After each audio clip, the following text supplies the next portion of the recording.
military members, where at one time it was, treated as a very hush-hush thing. It's like, you can write a report, we might send you off to,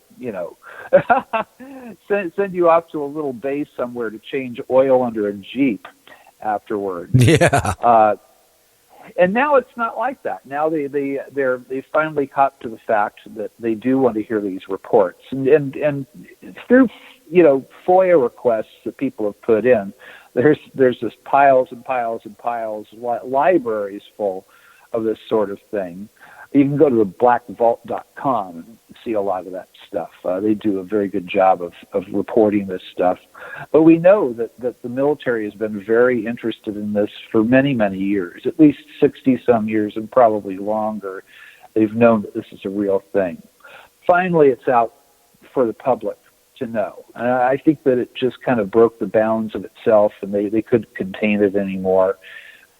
There were too many important people that were seeing these things and that were reporting strange phenomenon in the skies. And so finally now it's, you're not crazy if you see a UFO and you report it. But, the Robertson panel said, we'll treat them with ridicule. And that was the way it was for many years. Not so much now. Well, I know it has really changed. Now, Bruce Maccabee has been on my show quite a few times. He's going to be on here in the next couple of weeks again. The last time he was on, he did a lot of calculations, and he figured, in that video, 2004, the Nimitz, that these spacecraft, or whatever they are, that no humanoid could live in it, because the G-force was pulling around 500 Gs. And he said that's enough to liquefy any human being. And we don't have the technology to, make a go from a dead stop to 500 Gs or go 500 Gs to a dead stop. It's crazy. Now, they have overcame whatever they've done, even if it is electronic done and not humanoid done, to be able to do this. So their technology is so far superior than us. And that's why when people say, oh, it's our technology, I just don't believe we have that type of technology. I don't. Even Bruce Maccabee said we don't have that technology. It's just way past what anything we could even begin to come up with. Another thing that Bruce says, and I love Bruce Maccabee. I have great respect for him. He's been doing this a lot longer than I have, and he's somebody I would consider a mentor. And Bruce he makes the point that this is nothing new. What they encountered out near Catalina in 2004. That there have been reports like this that have been coming out since the 1940s and some before that. So it's not a new phenomenon. They've always been breaking the laws of physics as we know them, and it's been high-tech for all of our lifetimes anyway. That this is a active phenomenon, and it's nothing new. But what's new is that finally there's some transparency in public, and people aren't being laughed at when they talk about it, thankfully.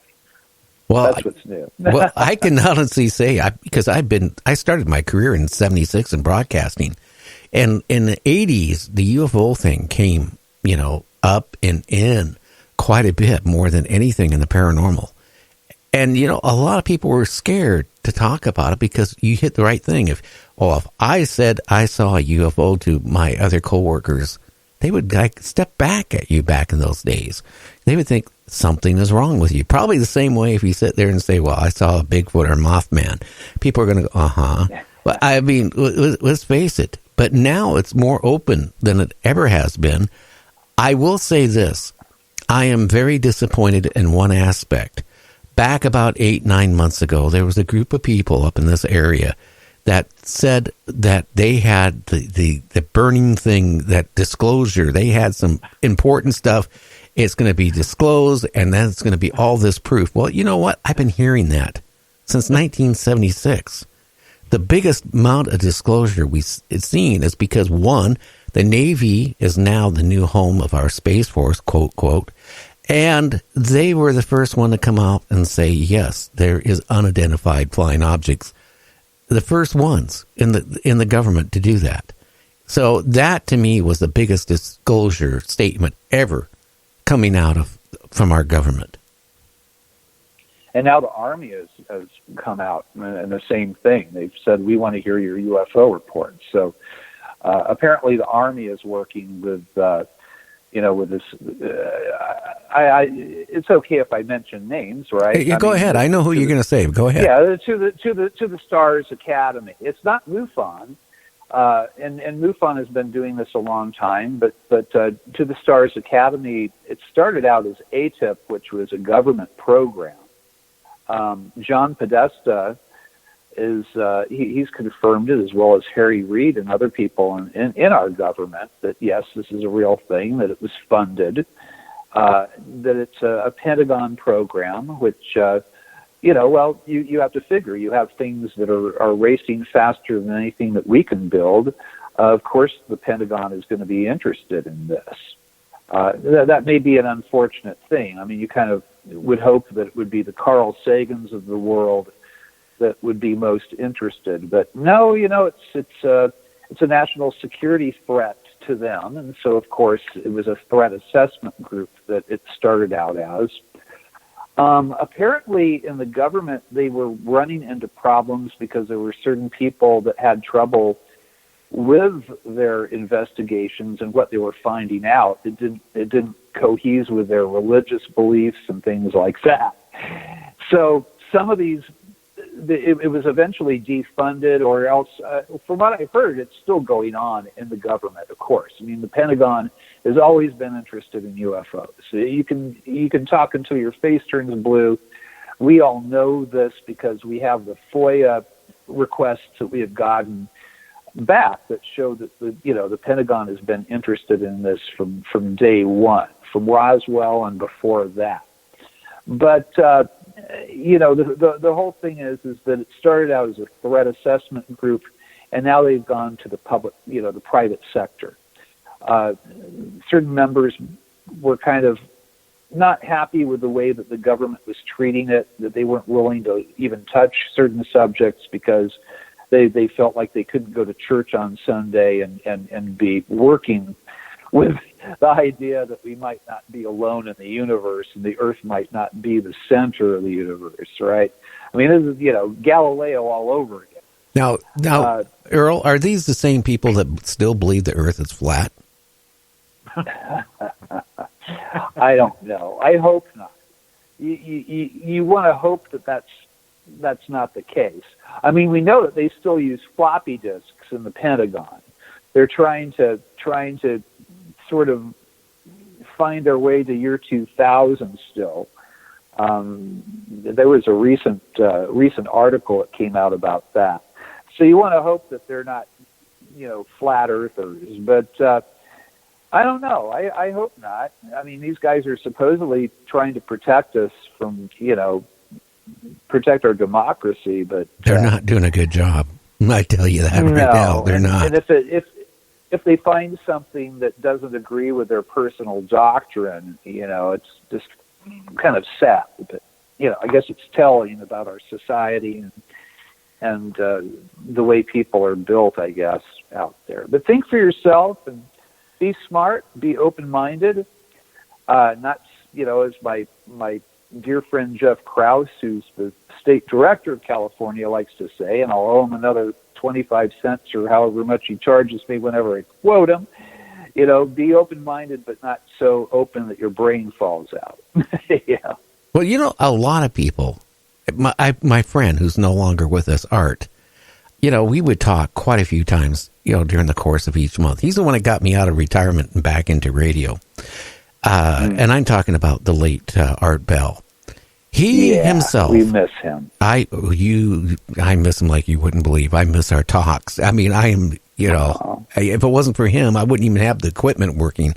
But I will say this, that, a lot of times he would call up and he did not believe in UFOs till one day, one night, him and his wife, Lamona, were out on the back deck and he saw a triangle.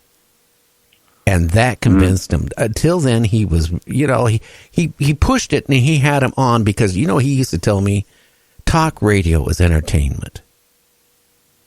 He was not a reporter. He wanted to give great entertainment. So he would bring on all these different guests, it talked about UFOs, aliens, Bigfoot, whatever, to get it out there. But he told me he didn't believe in UFOs till he saw that triangle. And after he saw that, he was convinced that we're not alone. Well, seeing is believing. Experiencing is believing, And, I'll tell you, I believe that the UFO phenomena is an interactive thing. I don't think that people see UFOs by accident. I don't think that they give air shows. I don't think they make mistakes with, their, with their technology that often. Perhaps they make some mistakes every now and then, but I don't know. There's some people that think that the Roswell crash was probably a Trojan horse. It was to give us this technology that we were maybe too proud to ask for. I think that it's an interactive phenomenon, and if you poke at the universe, well, it may poke you back, and you may see something, or you may be visited.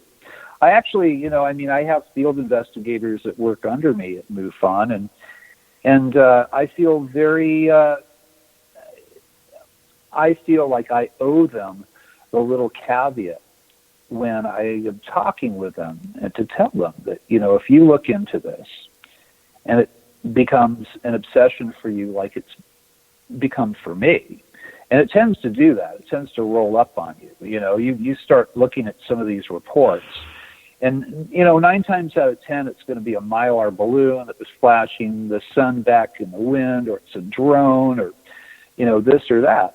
But when you find something that you can't explain, you tend to really kind of roll up on it, and for myself, it became an obsession. And when you poke at it, it will poke back at you. I've seen stuff. I never saw anything until I became a UFO investigator. Once I started throwing myself at it, well, it kind of threw itself at me, and that's the thing. So I think it's an interactive phenomena. I don't think that we're dealing with stupid beings. I think that they're on a higher level than we are, that they're more highly evolved than we are. And I don't think it's a new phenomenon either. I think that perhaps the Ancient Aliens guys, and some of the stuff that comes out of the Ancient Aliens thing is silly, but some of it isn't, there are certain things that we can't explain that don't seem to go along with a timeline on this earth as far as society goes, as far as things that people have seen, whether it be Ezekiel's wheel in the Bible or 5,000 years ago in India where they saw a war that wound up leaving 2 areas irradiated in India. There's stuff that you can't really explain very readily. And you hear, people try to explain it, hem and haw around it. I've debated a few different scientists on the issue myself. And, Seth Shostak is one of them, the executive director of MUFON, Jan Harzan, kind of sicked me on him in the green room at AlienCon, to talk about underground bases and technology that we don't have. We're going to have a break here for the radio stations. We'll be back in 2.5 minutes. And I want to talk to you a bit about some of these ancient, alien technologies and all this stuff. We'll be back in 2.5 minutes. So, go get a cup of coffee and, relax, and we'll be back and we'll talk more. You're listening to Night Dreams Talk Radio with me, Gary, on Night Dreams Talk Radio.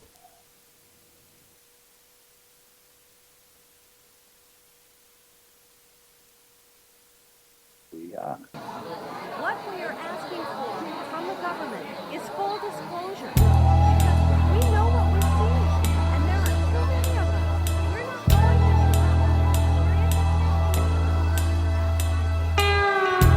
As I gaze upon the annals of time, one thing that comes through: we are not alone.